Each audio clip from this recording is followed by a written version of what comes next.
اعوذ باللہ من الشیطان الرجیم بسم اللہ الرحمن الرحیم۔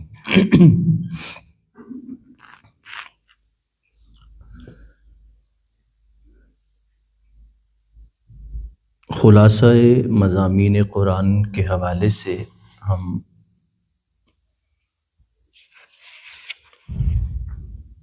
کلام پاک کا چوتھے پارے کا چوتھا ربع جو ہے ہم آپ کے سامنے ہم نے بیان کیا۔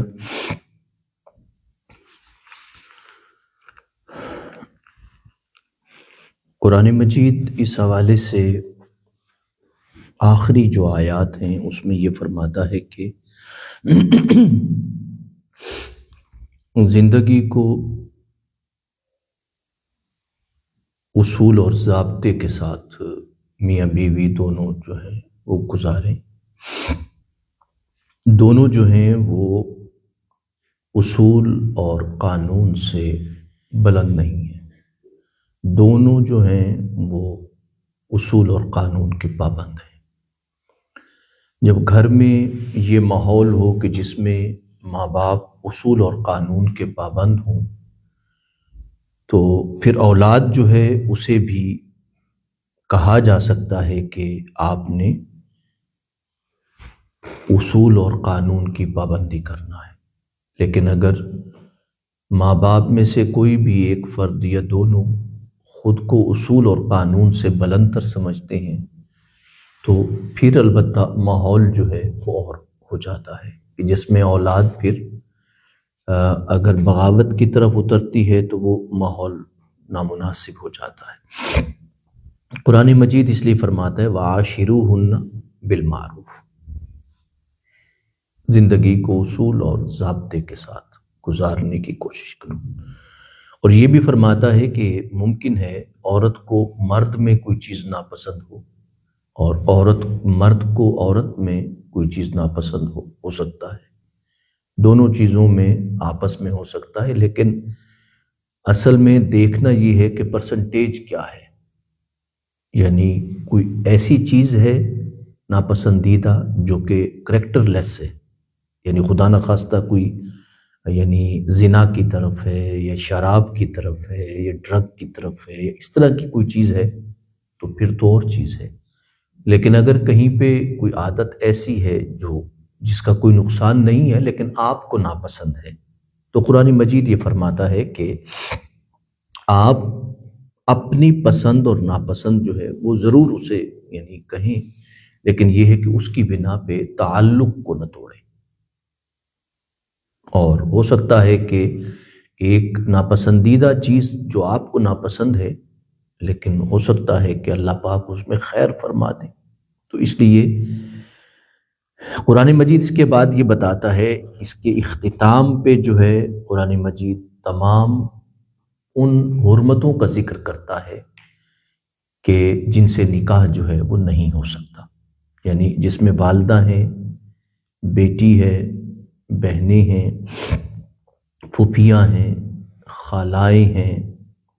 بھائی کی بیٹیاں ہیں، بہن کی بیٹیاں ہیں، اور وہ مائیں ہیں جنہوں نے دودھ پلایا ہو، اور جو بھائی ہیں، جو بہنیں ہیں، چاہے وہ دودھ شریک بہنیں ہوں تو بھی ان سے شادی جو ہے وہ نہیں ہو سکتی۔ تو یہ جو حرمت کے تمام رشتے تھے اللہ پاک نے فرمائے، اور دوسرا یہ ہے کہ دو بہنیں ایک ہی شخص کے عقد میں اکٹھی نہیں آ سکتی، یہ بھی جائز نہیں۔ اب اس کے بعد 5واں پارہ ہمارا شروع ہوتا ہے۔ 5ویں پارے میں جو آیت پاک ہے آپ اسے 24 آیت پاک جو ہے اس میں یعنی جو لفظ فرمایا گیا کہ فَمَسْتَمْتَعْتُمْ بِهِ مِنْهُنَّ فَآتُوهُنَّ أُجُورَهُنَّ فَرِيضَةً، اس آیت پاک کے اس لفظ سے جو ہے اہل تشیع جو ہیں وہ متع کی اجازت نکالتے ہیں۔ متع کا مطلب ہوتا ہے وقتی نکاح، یعنی کچھ دیر کے لیے، کچھ دن کے لیے، کچھ ماہ کے لیے، کچھ سال کے لیے نکاح جو ہے، یعنی دائمی نکاح جو ہے وہ نہیں ہوتا۔ تو یہ متع جو ہے انہوں نے اس آیت پاک سے استنباط کیا ہے کہ فَمَسْتَمْتَعْتُمْ بِهِ مِنْهُنَّ فَآتُوهُنَّ أُجُورَهُنَّ۔ تو اس کے حوالے سے اہل سنت میں اور اہل تشیع میں جو ہے وہ اختلاف ہے، لیکن حضرت عمر فاروق رضی اللہ تعالی عنہ کے حوالے سے ہے کہ آپ نے یعنی برملا اعلان کیا اور متع کی حرمت کو نافذ کیا۔ یعنی آپ کو پتہ ہے کہ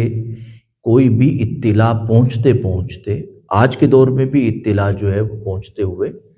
یعنی فون کے ذریعے جلدی ہو جاتی ہے، لیکن جب تک ڈاکومنٹ نہ ہو چیز، یعنی قانونی طور پہ ڈاکومنٹیشن، جس طرح آپ آئین کا حصہ بنتی ہے کوئی چیز، اس وقت تک نہیں بنے گی تو وہ تو پورے ملک میں نافذ نہیں ہوگی۔ تو اس لیے حضرت عمر فاروق کے حوالے سے ہے کہ بھی آپ نے اس کو، رسول اللہ نے حرمت کا اعلان کیا اور آپ نے اس کو امت مسلمہ میں پوری طرح اپلائی کیا، نافذ کر دیا۔ تو اہل تشیع کا خیال یہ ہے کہ یہ بھائی ان کا اجتہادی فیصلہ تھا حضرت عمر فاروق رضی اللہ تعالی عنہ کا، تو اس حوالے سے وہ متع کو جائز سمجھتے ہیں۔ لیکن میں نے اس حوالے سے جتنی بھی یعنی اسٹڈی کیا تو میں اس نتیجے پہ سادہ طور پہ جو پہنچا ہوں وہ یہ ہے کہ انسالوڈ مسئلہ ہے۔ اگر آپ متع کی اجازت دیتے ہیں نا تو پھر آپ معاشرے میں ایک ایسا مسئلہ کریٹ کر دیتے ہیں، پیدا کر دیتے ہیں کہ جو سالو نہیں ہو سکتا، حل نہیں ہو سکتا۔ مثال کے طور پہ کہ متع اگر سب بیٹیوں کے لیے، بہنوں کے لیے جائز ہے تو سب کرتے پھریں گی، 1 گھنٹے کا، 10 منٹ کا، 20 منٹ کا، 2 دنوں کا، 4 دنوں کا، 10 دنوں کا۔ تو اس سے انسان کی جو حرمت ہے، یعنی مسئلہ حل کیسے ہوگا، کون کرے گا کون نہیں کرے گا، پھر آپ کو اس کے لیے الگ وضاحتیں کرنا پڑیں گی۔ تو اس لیے اس کو میں نے اس کے حوالے سے ایک غیر مسلم خاتون جو ہیں جنہوں نے یعنی ایران میں جا کے تھیسس کیا متع پر، وہ آج سے بہت عرصہ پہلے جب اس مقام کا میں مطالعہ کر رہا تھا تو میں نے اسے پڑھا، تو اس تھیسس کے اینڈ پر یہ تھا کہ یہ مسئلہ انسالوڈ ہے۔ جب آپ اس کی اجازت دیتے ہیں تو آپ اس مسئلے کی جو خطرناک نتائج ہے اس کو آپ کنٹرول نہیں کر سکتے، جو اس کے خطرناک نتائج ہیں۔ اور یقینی بات ہے کہ خطرناک نتائج اس طرح ہے کہ ہم میں سے کوئی بھی اپنے گھر کو نہیں بچا سکے گا، کوئی بھی اپنی بیٹی اور بہن کو نہیں بچا سکے گا، کیونکہ بالغ ہونے کے بعد اگر وہ کسی سے بھی اس حوالے سے متع کرنا چاہے تو کون بچائے گا؟ انسالوڈ ہو جاتا ہے۔ یعنی یہ وہ یعنی ایسا مسئلہ ہے کہ جب آپ اس کو حلت کی طرف یعنی حلال کہتے ہیں، اگر جائز کہتے ہیں تو آپ اسے کنٹرول نہیں کر سکتے۔ اس سے یعنی حرمت آپ اوپر سے چلیں گے نا، یعنی اگر کسی مزدور کی بیٹی اور بہن ہے، اگر اس کا متع میری ذات سے نعوذ باللہ جائز ہے اگر، تو پھر میری بیٹی بھی تو اس حوالے سے متع جائز ہے مزدور کے بیٹے کے ساتھ۔ پھر اسے کیسے آپ میری طاقت کی بنیاد پر میری بیٹی نہ کرے یا میری بہن نہ کرے، لیکن مزدور کی بیٹی اور کمزور لوگ کے ساتھ متع جائز ہو جائے؟ تو یہ ایک ایسا مسئلہ ہے کہ جسے آپ اگر جتنا غور کرتے جاتے ہیں اتنا آپ بکھرتے جاتے ہیں، یعنی آپ چیز کو سمیٹ نہیں سکتے معاشرے میں۔ تو اس لیے میں سمجھتا ہوں بہرحال جو انہیں جائز سمجھتے ہیں، یقینی بات ہے ان کے پاس بھی جواز کی کوئی نہ کوئی دلیل تو ہے، لیکن یہ ہے کہ انسالوڈ پرابلم ہے، آپ اسے حل نہیں کر سکتے۔ اس کے بعد قرآن مجید جو ہے وہ فرماتا ہے کہ نکاح جو ہے پہلے چونکہ باندیاں تھیں تو قرآن کہتا ہے کہ اصل چیز انسان کی حرمت ہے، یعنی انسان کی کردار کا اعلیٰ ہونا ہے، پاکیزہ ہونا انسان کے لیے بنیادی شرط ہے، وہ چاہے مرد ہے چاہے عورت ہے۔ تو قرآن مجید نے یہ فرمایا کہ بھی اگر آپ یہ سمجھتے ہیں کہ آپ شادی ایک آزاد خاتون سے نہیں کر سکتے، تو پھر اس معاشرے مرچو کے باندیاں تھیں، تو قرآن کہتا ہے کہ آپ گناہ کی بجائے باندی سے نکاح کر لیں۔ اب یہ نکاح ہے، باندی سے نکاح ہے، یا پھر آزاد خاتون سے نکاح ہے۔ قرآن مجید یہ بتاتا ہے، یہاں پر جو ایک سوال پیدا ہوتا ہے وہ ہے، یعنی باندی اگر خدا نخواستہ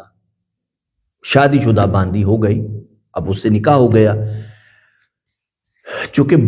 باندی جو ہوتی ہے اخلاقی اعتبار سے، چونکہ ایک یوں سمجھیے کہ مال کی طرح بک کے آتی ہے، تو اخلاقی سطح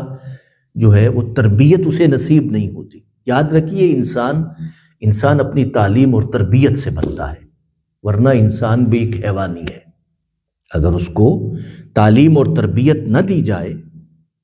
اور اس کو اصول اور ضابطے کے حوالے سے اس کا خیال نہ رکھا جائے تو انسان تھوڑے عرصے میں ایک جانور کی طرح ہو جاتا ہے، اگر وہ خود اپنا خیال نہ رکھے یا بچپن میں والدین اس کا خیال نہ رکھے۔ تو باندی جو ہے اس کا کوئی والدین تو ہوتا نہیں ہے، تو اس وقت جو ہے وہ باندی کی جو اخلاقی سطح تھی، مطلب شادی ہونے کے باوجود بھی اگر وہ گناہ کا ارتکاب کرتی ہے، تو پھر قرآن مجید یہ فرماتا ہے کہ جو سزا زنا کی سورہ نور میں بیان ہوئی کہ بھئی جو سزا جو ہے، یعنی جو سزا بیان ہوئی اس کو آدھی سزا جو ہے وہ دی جائے گی، چونکہ ایک گھر بار والی خاتون جو ہے اس کو تو تربیت نصیب ہوئی، اور وہ تربیت کے باوجود اگر زنا کی مرتکب ہوتی ہے تو اس کی سزا اور ہے، لیکن ایک باندی کی سزا آدھی ہے۔ اب یہاں پہ جو ایک سوال پیدا ہوتا ہے وہ یہ پیدا ہوتا ہے رجم کے حوالے سے، یعنی رجم کے حوالے سے ایک سوال پیدا ہوتا ہے کہ کیا پھر رجم اگر شادی شدہ باندی ہے تو اس کو رجم کی آدھی سزا کیسے دی جائے گی؟ یہ ایک سوال جو ہے اس مقام پر پیدا ہوتا ہے۔ لیکن دیگر علماء جو کہتے ہیں کہ رجم کی سزا جو ہے وہ ہر شادی شدہ خاتون یا مرد کے لیے نہیں ہے۔ دوسری جو رائے ہے وہ یہ ہے کہ ہر شادی شدہ مرد کے لیے یا عورت کے لیے رجم کی سزا نہیں ہے، بلکہ اس عورت کے لیے یا اس مرد کے لیے ہے جو کہ فساد فی الارض کا سبب، یعنی عادی مجرم ہو جاتا ہے، جو شخص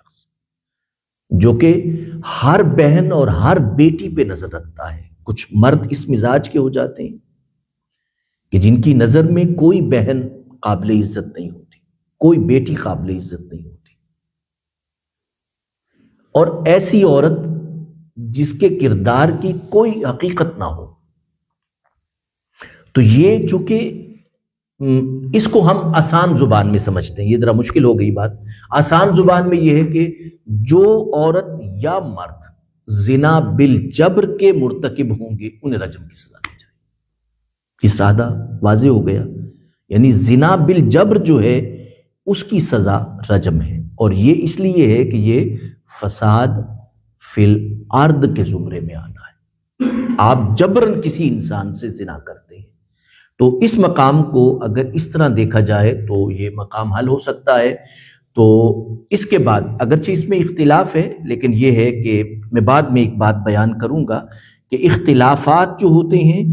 انہیں کیسے ریاست جو ہے وہ دیکھتی ہے۔ لیکن ہمارا جو ٹائم ہے وہ مکمل ہو گیا۔ ابھی میں نے بیان کرنا تھا وہ جو مسئلہ ہے کہ ضرب کے حوالے سے، مارنے کے حوالے سے، جو کہ قرآن مجید وَاضْرِبُوهُنَّ کا لفظ کہتا ہے بھئی عورت کو مارنے کے حوالے سے۔ لیکن میں ایک بات اور جو بیان کرنا چاہتا ہوں وہ یہ ہے کہ یہ جو مسائل ہوتے ہیں یہ اس وقت ہوتے ہیں جب ریاست قائم ہوتی ہے، اور پھر ریاست میں پارلیمنٹ ہوتی ہے۔ وہ پارلیمنٹ دراصل ان قوانین کو دیکھتی ہے، اور ان کو دیکھنے کے بعد پھر دیکھتی ہے کہ موجودہ حالات میں کس کی رائے زیادہ بہتر ہے، چونکہ یہ تو رائے ہے نا دو، قرآن مجید کو سوچنے کے بعد دو آراء سامنے آئیں۔ اب ان دو آراء پہ یکدم تو اکٹھا عمل نہیں ہو سکتا، تو اس لیے ان دو میں سے جو چیز موجودہ حالات کے مطابق ہوگی، اسے اسلامی ریاست اپنی پارلیمنٹ میں بیٹھ کے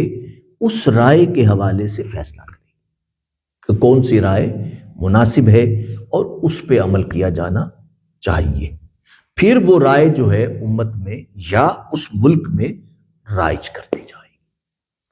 اصل مسئلہ کسی بھی رائے کا نہیں ہے، اصل مسئلہ یہ ہے کہ کہیں پر بھی اسلامی حکومت نہیں ہے جہاں پر یعنی اس طرح کی چیزیں زیر بحث آئیں، جہاں بحث کرنے کے بعد حالات پہ ایک گہری نظر ڈالنے کے بعد پھر انسان جو ہے اس کا فیصلہ کرے۔ دیکھیے ہمارے ہاں تو ایک تکلیف دہ بات ہوئی، بھئی پہلے میرے خیال 50 کروڑ کرپشن پہ جو ہے نیب نہیں پکڑ سکتا تھا، اب وہ کہتے ہیں کہ 50 کروڑ نہیں، مہنگائی کے ساتھ جو کرپشن ہے نا، مطلب مہنگائی، اگر مثال ہے پیٹرول ایک وقت میں 100 روپے کا ملتا تھا تو اب 321 کا ہے، تو لازم بات ہے کہ اس وقت اگر 50 کروڑ کرپشن پہ گرپ نہیں ہو سکتی تھی نیب کی، تو 100 پہ مثال ہے کہ 50 کروڑ ہے، اور اگر 321 پہ آ گیا ہے تو اس کا مطلب یہ ہے تقریباً 2-3 ارب پہ پھر گرپ نہیں ہو سکتی۔ یعنی دیکھیں قانون سازی تو ہوئی نا، یہ قانون سازی ہے نا، حالات کے مطابق قانون سازی، یعنی حالات چونکہ کرپشن کے بڑھ رہے ہیں اور مہنگائی بھی بڑھ رہی ہے۔ اب ایک شخص جو ہے وہ پہلے اگر 50 کروڑ لے کے اس کا گزارا ہو جاتا تھا، تو اب چونکہ مہنگائی بڑھ گئی ہے نا، تو اس لیے مہنگائی کے بڑھنے کے ساتھ حالات کا تقاضا یہ ہے کہ اگر کوئی شخص 3.5 ارب تک کرپشن کرے گا تو نیب اسے گرپ نہیں کر سکے گا۔ آپ نے دیکھا پارلیمنٹ نے حالات کے تقاضوں کو سامنے رکھتے ہوئے کیسے فیصلہ کیا ہے۔ میں اسی حوالے سے سمجھانا چاہ رہا تھا کہ مسائل اسی طرح ڈسکس کیے جاتے ہیں کہ پارلیمنٹ پھر فیصلہ کرتی ہے کہ کس طرح مسائل کو حل کیا جانا ہے۔ دیکھیے ہمارے ہاں مسئلہ حل ہو گیا، اب یہ ہے کہ 3.5 ارب تک یا 3 ارب 25 کروڑ تک جو ہے جو کرپشن کرے گا وہ یعنی قابل گرفت نہیں ہوگا، نیب اسے نہیں پکڑے گا۔ ہاں البتہ 3 ارب 25 کروڑ کے بعد جو کرے گا اس کے بعد وہ قابل گرفت ہوگا۔ یہ ہے یعنی پارلیمنٹ جو حالات کے تقاضوں کو دیکھتے ہوئے فیصلے کرتی ہے۔ اللہ پاک ہمیں عمل کی توفیق عطا فرمائے، آمین ثم آمین۔